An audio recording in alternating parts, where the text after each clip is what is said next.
दोस्तों नमस्कार, आदाब, सत श्री अकाल। चैट विद सुरेंद्र वत्स के नए एपिसोड में आप सबका स्वागत है। आप सबका बहुत आभार जिस प्रकार से आपने प्यार दिया, इस चैनल को इंडस्ट्री का इतना बड़ा चैनल बना दिया। हम आगे बढ़ें उससे पहले मैं आपसे रिक्वेस्ट करना चाहता हूं कि आप कंपनी में जिस प्रकार नाम नहीं लिखते हैं उस परंपरा को निभाए रखिए, और किन लोगों से आप मिलना चाहते हैं, किन लोगों को आप सुनना चाहते हैं, उनके नाम नीचे कमेंट्स में ज़रूर लिखिए। और आपकी रिकमेंडेशन से एक और बड़ा नाम आज हमारे बीच में है, डायरेक्ट सेलिंग इंडस्ट्री के पुरोधा। उम्र 73 इयर्स है, लेकिन एनर्जी का लेवल इतना है जो 20 और 22 साल के यूथ में रहता है। सो आइए हम सब लोग मिलके स्वागत करें देश के बहुत senior direct seller Ramesh Ponnani sir का। सर, चैट विद सुरेंद्र वत्स में आपका बहुत बहुत स्वागत है। नमस्कार, थैंक यू वेरी मच। बहुत बार आपकी रिकमेंडेशन आई सर, और चूंकि हम लोग सेम इंडस्ट्री में हैं तो बहुत बार आपके बारे में सुना, तो हमारा ड्रीम था कि एक दिन रमेश पुनानी सर हमारे यहाँ पे आएंगे, और आज हमारा वो सपना पूरा हुआ सर। धन्यवाद आपका, बहुत बहुत धन्यवाद। आप मेरे को बुलाने के लिए, आमंत्रित करने के लिए बहुत बहुत धन्यवाद आपका। Thank you so much sir. आपकी कंपनी में सर आप एक बहुत बड़ा नाम है, सब लोग आपको जानते हैं, लेकिन इंडस्ट्री वाले लोग जो पहली बार रमेश पुनानी जी से मिल रहे हैं, थोड़ी सी आपकी बैकग्राउंड जानना चाहेंगे। देखिए, मैं एक इलेक्ट्रिकल इंजीनियर हूँ प्रोफेशन से, और 1970 में मैंने इंजीनियरिंग की थी। और इंजीनियरिंग करने के बाद मेरे को एक साल जॉब नहीं मिली, उस वक्त बहुत रिसेशन था। तो मेरे पिताजी ने कहा आप बिज़नेस क्यों नहीं स्टार्ट करते।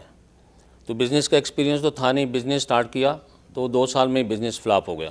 अच्छा। पर इसी तरीके से मैं 1970 से लेकर 1998 तक मैंने काफ़ी बिज़नेस किए। किसी में सफलता मिली, किसी में सफलता नहीं मिली, पर मैं प्रयत्न करता रहा लगातार, क्योंकि मैं पॉजिटिव थिंकर था शुरू से ही, मैं कभी हार नहीं मानता था।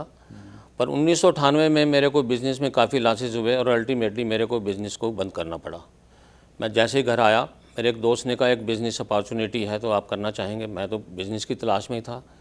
पर दोस्तों, मैं आपको एक सच्चाई बताना चाहता हूँ अपनी ज़िंदगी की, कि मेरे पास सिर्फ 10 रुपये थे। अच्छा। और 10 रुपये से ही मैंने अपना दोबारा नेटवर्क मार्केटिंग में कैरियर स्टार्ट किया। तो उन्होंने मेरे को जाके एक सेमिनार में बिठा दिया, मेरे को कुछ नहीं बताया कहाँ ले जा रहे हैं, नहीं ले जा रहे हैं। सेमिनार ख़त्म हुआ, उन्होंने मेरे से पूछा आप ये बिज़नेस कर सकते हैं। मैं तो बहुत आसान है, क्योंकि मेरे को ऑलरेडी 30 साल का एक्सपीरियंस हो चुका था बिज़नेस में, वो भी मार्केटिंग में। मैंने कहा तो बहुत आसान है। पर उसके मेंबर बनने के लिए 72,000 रुपये चाहिए थे। मेरे को तो अभी बिज़नेस में लॉसेज हुए थे 72,000 रुपये। अच्छा। तो मेरे को तो इमीडिएट लॉसेज हुए थे। 72,000 कहाँ से लाएँ, तो कुछ उन्होंने हेल्प की। बाकी 20,000 मेरे को अरेंज करने थे, उसके लिए मेरे को 1 महीना लगा। एनीवे अरेंज करके मैं उसका मेंबर बना, और 1 साल मैंने उस बिज़नेस को किया। पर मैंने बड़े जी जान से, जुनून के साथ उस बिज़नेस को सीखा। कमाए मैंने 2 लाख रुपए ही होंगे, खर्चा मेरा उससे ज़्यादा हो गया होगा, पर मैंने उस बिज़नेस को सीखा। उसके बाद 1998 से उस कंपनी के बाद से 2004 तक मैंने काफ़ी कंपनी की, कम से कम 40 कंपनी की होंगी। क्या बात है सर। अच्छा। एट ए टाइम मैं 3-3, 4-4 कंपनी भी करता था। और उस वक्त दौर बड़ा, मतलब एक बड़ा रिस्की दौर था। कभी हम काम करते थे, कंपनी बंद हो जाती थी, कंपनी चलती थी, हम छोड़ देते थे। मतलब कभी भी जो ओनर होते थे उनका विज़न नहीं होता था।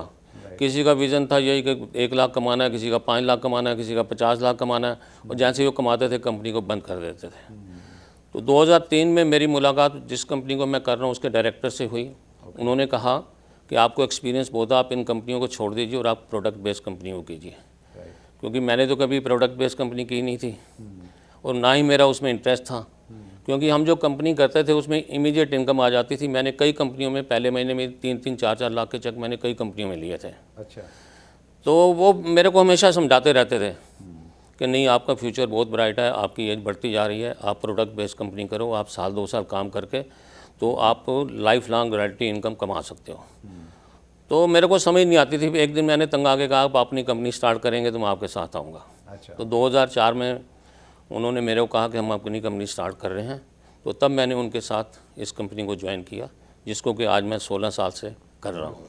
That's great. ये मेरी जर्नी है। ये जो आपका एक्सपीरियंस है ना सर, जो आपने 40 कंपनियां की, हाँ जी। तो वो पर्सनली मैं जानने के लिए इच्छुक हूँ। और देखिए आज के समय सर गाइडलाइन आने के बावजूद भी बहुत सारी मनी सर्कुलेशन कंपनियां हैं। फ़र्क ये आ गया, पहले प्योर मनी सर्कुलेशन होता था, प्रोडक्ट होता नहीं था। आज दिखावे के नाम का प्रोडक्ट होता है। बहुत मतलब वो प्रोडक्ट है ही नहीं, मतलब ये माने हम लोग तो। और अट्रैक्शन रहता है कहीं ना कहीं, इमीडिएट इनकम मिलती है। तो जो लोग उस इमीडिएट इनकम में जा रहे हैं तो वो कितना सही है। और वो प्रोडक्ट बेस्ड कंपनी में अगर आते हैं तो थोड़ा ये लगता है कि यार थोड़ी मेहनत करनी पड़ेगी, धीरे धीरे पैसा आएगा। तो ऐसे लोगों को क्या संदेश देना चाहते हैं आपसे? देखिए, प्रोडक्ट बेस्ड कंपनी में आपका फ्यूचर बहुत ब्राइट है। आप थोड़े टाइम से मेहनत करके, साल 2 साल मैक्सिमम 3 या 4 साल अगर आप मेहनत कर लेते हैं तो अपनी जो बाकी आगे की उम्र है, आपको टाइम फ्रीडम, मनी फ्रीडम, आप अपनी लाइफ को एंजॉय कर सकते हैं।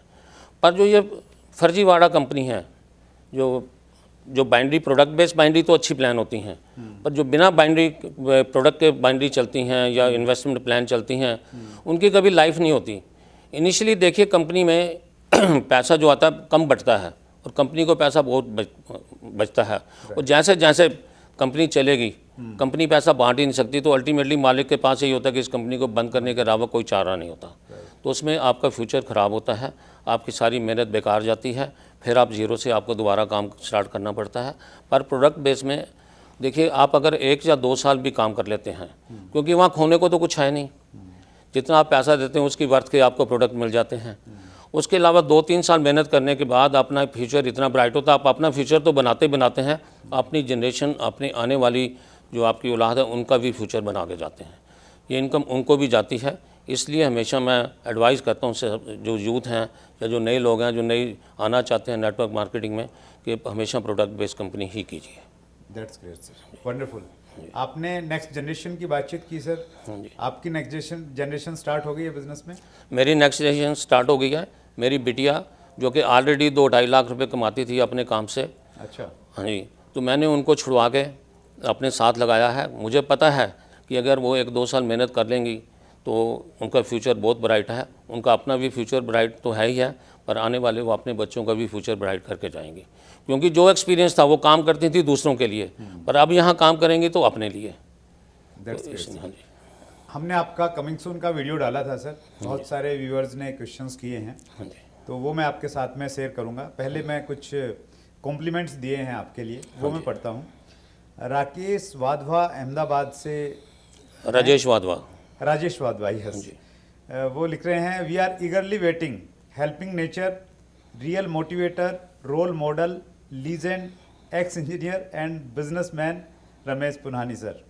और रियल योगेश ने लिखा है, भीष्म पिता ऑफ नेटवर्क मार्केटिंग। तो बहुत रिगार्ड और बहुत सम्मान मिलता है सर। धन्यवाद सबका। हाँ जी, प्रश्न ले रहा हूँ सर मैं सबसे पहला अमित जी का, और बड़ा कंट्रोवर्शियल सा प्रश्न है सर, कौन सी कंपनी सही है, इंडिया की या बाहर की? क्योंकि आपका बड़ा तजर्बा है सर। देखिए, मैं हमेशा कहूँगा कि हमारे देश का और हमारे प्रधानमंत्री का भी जो आजकल नारा है कि भारत को आत्मनिर्भर बनाना और वोकल फॉर लोकल, तो हमेशा हमें स्वदेशी कंपनी को ही अपनाना चाहिए। क्योंकि अगर हम अपनी कंपनी के ही स्वदेश के प्रोडक्ट यूज़ करेंगे तो उसकी इनकम हमारे देश के लोगों को ही जाएगी। और दूसरा सबसे बड़ा फ़ायदा क्या होता है कि स्वदेश जितनी भी विदेशी कंपनी आती हैं उनका कोई एजुकेशन सिस्टम नहीं होता। उनके प्रोडक्ट बहुत महंगे होते हैं और उनको थोड़े टाइम के लिए तो चलती हैं, एजुकेशन पूरा देती नहीं है। तो वो कभी भी देख लीजिए, मैं 1998 से काम करूँ, किसी भी विदेशी कंपनी को की लाइफ नहीं है। कोई 2 साल में बंद हो जाती है, कोई 4 साल में, कोई 6 साल में। इसलिए कभी भी हमेशा अपनी देशी कंपनी ही करनी चाहिए ताकि हमारे देश की इनकम हमारे देश में ही रहे। ऐसा कहा जाता है सर कि जो विदेशी कंपनियां हैं, एमएनसीज हैं, डायरेक्ट सेलिंग में आती हैं, वो ज़्यादा एथिकल होती हैं, एथिक्स को फॉलो करते हैं, गवर्नमेंट की गाइडलाइन का ज़्यादा फॉलो करते हैं। इंडियन कंपनीज उस प्रकार एथिक्स से काम नहीं करती हैं, ऐसा कुछ है? नहीं, अब ऐसा नहीं है, अब समय बदल गया है। अब जितनी कंपनी आ रही हैं जो सक्सेसफुल कंपनी हैं वो सारे हमारे नाम्स को फॉलो करती हैं, गाइडलाइन को फॉलो करती हैं। अब बिल्कुल वो वक्त नहीं रह गया जो पुराने वाला हो। Right sir. एक ये चैनल है विश यू हेल्थ, इनका प्रश्न है, नए डिस्ट्रीब्यूटर का माइंडसेट कैसे करें कि इस बिज़नेस में सफल होंगे ही? देखिए, जो डायरेक्ट सेलिंग इंडस्ट्री है ये कैरियर इंडस्ट्री है। अब जब हम पहले बच्चों से पूछते थे आप क्या बनेंगे, तो 2-3 ही क्वेश्चन होते थे, इंजीनियर बनूंगा, डॉक्टर बनूंगा, फोर्सेज में जाऊंगा, पायलट बनूंगा या बिज़नेस करूंगा। पर अब वो समय नहीं रह गया, क्योंकि नेटवर्क मार्केटिंग एक कैरियर प्लान है। मैंने भी इसको जब इसमें आया तो मैंने इसको एज ए कैरियर ही लिया, और आज लाखों नहीं करोड़ों लोग आप इसमें कैरियर बना रहे हैं, अच्छी इनकम ले रहे हैं। अच्छी मतलब लग्जरी लाइफ जी रहे हैं, विदेशों में घूम रहे हैं, लग्जरी गाड़ियों में घूम रहे हैं। तो मैं तो ये कहूँगा कि अब जैसे ही आप 11th क्लास में आते हैं तो आप उसी वक्त ही डायरेक्ट इंडस्ट्री में आ जाइए और साथ साथ अपनी ऑनलाइन एजुकेशन लीजिए। जब तक आप ग्रेजुएशन करेंगे तो हो सकता है आपकी इनकम 1 लाख हो जाए, 2 लाख हो जाए, इवन 5 लाख तक भी। मैंने देखा लोगों को, यंग लड़कों को, कि जो कि इस वक्त 22-23 साल में भी 10-10 लाख 20-20 लाख रुपए इनकम कमा रहे हैं और स्टेज पे बोलते हैं दाढ़ी आने से पहले गाड़ी और पति बनने से पहले करोड़पति, और एक्चुअली वो बन भी चुके हैं मतलब। तो ये कैरियर प्लान है, इसको एज ए कैरियर लेना चाहिए। सबसे बड़ी बात क्या है इस इंडस्ट्री में, ये एक नेक बिजनेस है। इसमें ना ही कोई इन्वेस्टमेंट चाहिए, ना ही कोई क्वालिफिकेशन चाहिए, ना ही एक्सपीरियंस चाहिए, ना ही नॉलेज चाहिए। ये उन लोगों के लिए तो वरदान है जिनके पास कोई रिसोर्सेज नहीं है, जिनकी आर्थिक हालत ठीक नहीं है। सिर्फ आपका क्या चाहिए, एक पैशन, जुनून चाहिए काम करने का। तो ये कैरियर प्लान है, इसको एज आप जो नई जनरेशन है इसको एज ए कैरियर भी ले रही है। देखिए आप इंजीनियरिंग भी करते हैं, MBA भी करते हैं, नौकरियाँ तो लिमिटेड हैं। अब नौकरियाँ तो जैसे जैसे कोविड के बाद से और नौकरियाँ ख़त्म होती जाएंगी, तो आपको बिज़नेस में आना ही पड़ेगा। तो बिज़नेस और डायरेक्ट सेलिंग इंडस्ट्री एक पैरेलल इंडस्ट्री है, तो ये कैरियर इंडस्ट्री है। मैं तो यही चाहूँगा कि यूथ इसको एज ए कैरियर बनाए और साथ साथ अपनी एजुकेशन, ऑनलाइन एजुकेशन लें। पेरेंट्स को चूँकि विज़न नहीं रहता सर, यूथ अगर कोई जुड़ा हुआ है, उसका विज़न है, वो मीटिंग में जाता है, अपलाइन से मिलता है, पेरेंट्स को लगता है कि नहीं पता नहीं बिजनेस चलेगा नहीं चलेगा, नौकरी करो। पेरेंट्स को आप क्या संदेश देना चाहेंगे सर? नहीं, पेरेंट्स को भी अब चेंज होना पड़ेगा। देखो बदलाव तो करना ही पड़ेगा ना लाइफ में। आप उसको इंजीनियर भी बनाते हैं और भी कोई क्वालिफिकेशन, नौकरी तो मिलती नहीं है। 3-3, 4-4 साल, 5-5 साल तक नौकरी नहीं मिलती। अब कब तक उसको सहारा देंगे? पहले तो पढ़ाते हैं, फिर उसके बाद भी उसका पूरा जिम्मा लेते हैं आपको उसके आगे निर्वाह करने के लिए भी। तो मैं तो यही चाहूँगा एक बार इसको चेंज करके तो देखिए, अपने आप को बदल के तो देखिए, क्योंकि ये एक इंडस्ट्री बन चुकी है अब ऑलरेडी। राइट, ऑलरेडी गवर्नमेंट ने गाइडलाइन दे दी है, डायरेक्ट सेलिंग पे रूलिंग आने की बातचीत हो रही है। हाँ जी। तो कहीं ना कहीं जब सरकार सीरियस है तो फिर पेरेंट्स को भी सीरियस होना पड़ेगा। नहीं, अब कोई रिस्क नहीं है। लोग बिल्कुल जो फर्जीवाड़ा इंडस्ट्री करते हैं उनका रिस्क है, और गवर्नमेंट रोज टीवी पे ऐड देती है कि आपका पैसा बड़ी मुश्किल से कमाया होता है, आप उसमें मत लगाइए। वो गवर्नमेंट ऑलरेडी वार्न करती है, फिर भी लोग नहीं मानते तो उसमें जाते हैं।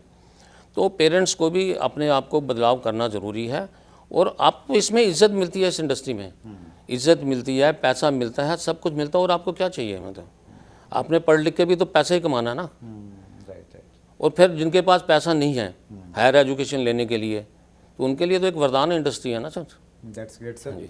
आपका बहुत बड़ा तजर्बा है सर, आपने बहुत बड़ी टीम बनाई, पूरे देश में आपका बिजनेस और नेटवर्क है। एक अच्छे डायरेक्ट सेलर में जो आने वाले समय में बहुत बड़े लेवल पे जाएगा, उसके अंदर आप कौन से गुण देखते हैं? अगर मैं 5 गुणों की बातचीत करूं तो कौन सी 5 चीज़ होनी चाहिए एक व्यक्ति में बड़ा करने के लिए? जिसका डायरेक्ट सेलिंग में जिसको हम लीडर बोलते हैं सर, लीडर में बहुत बड़े गुण होते हैं। Leader knows how to lead, okay, उसी को लीडर बोलते हैं कि जो जिसको लीड करना आता है। सबसे पहले लीडर को एक ड्रीमर होना चाहिए। Right sir. अगर वो ड्रीमर ही नहीं होगा, उसके सपने ही नहीं होंगे, तो वो किसी काम का लीडर नहीं है। एनर्जी वहीं से मिलनी है। एनर्जी वहीं से मिलनी है, राइट। क्योंकि वही जो हमारे सपने होते हैं वही हमारे उत्साह भरते हैं हमारे में, उसी को देखकर ही हम जीते हैं। तो लीडर का सबसे बड़ा गुण होता है कि वो ड्रीमर होना चाहिए। Right sir. तो सेकंड गुण होना चाहिए लीडर में कमिटमेंट और पेशेंस होनी चाहिए। अच्छा। लीडर को अपनी ज़ुबान का पक्का होना चाहिए, क्योंकि मैं हमेशा कहता हूं कि सफलता कभी एक दिन में नहीं मिलती, पर लगातार प्रयत्न करते हैं तो एक दिन ज़रूर मिलती है। तो लीडर को टिकाऊ होना चाहिए। ये नहीं कि आज इस कंपनी में 2 साल काम किया, फिर हज़ारों लोगों को अपने साथ जोड़ा, फिर छोड़ के दूसरी कंपनी में चले गए। आप मतलब कितने लोगों का फ्यूचर बर्बाद करते हैं। तो देखिए, चाहे हार हो या जीत हो, तो लीडर को हमेशा लगे रहना चाहिए। अगर हम मेहनत करते रहेंगे तो डेस्टिनी एक दिन ज़रूर मिलेगी, डेस्टिनेशन पे ज़रूर पहुंचेंगे। कमिटमेंट हो और पेशेंस हो। और तीसरा, लीडर को एजुकेशन, ओके, उसको अपनी बिजनेस प्लान पे अब पूरी कमांड होनी चाहिए। ये नहीं कि कल आपसे कोई क्वेश्चन पूछे, आपको बिजनेस प्लान ही नहीं पता, तो आप किसी को जवाब भी ना दे सकें, क्योंकि एक good learning can give you good earning. तो उसके लिए आपको अच्छी ट्रेनिंग लेनी चाहिए लीडर को। उसमें मतलब परिपक्व होना चाहिए अपने काम में पूरे का पूरा। अपनी स्किल्स, जो भी स्किल्स हैं, स्किल है, हाँ जी, सेलिंग है, प्रेजेंटेशन की स्किल्स हैं, स्पीकिंग के, उनको बढ़ाएं सर। बिल्कुल बिल्कुल सारा। ताकि वो पूरा जवाबदेह हो सके। और चौथा, लीडर को एक फ्रेंडली होना चाहिए, ओके। पीपल्स फ्रेंडली होना चाहिए।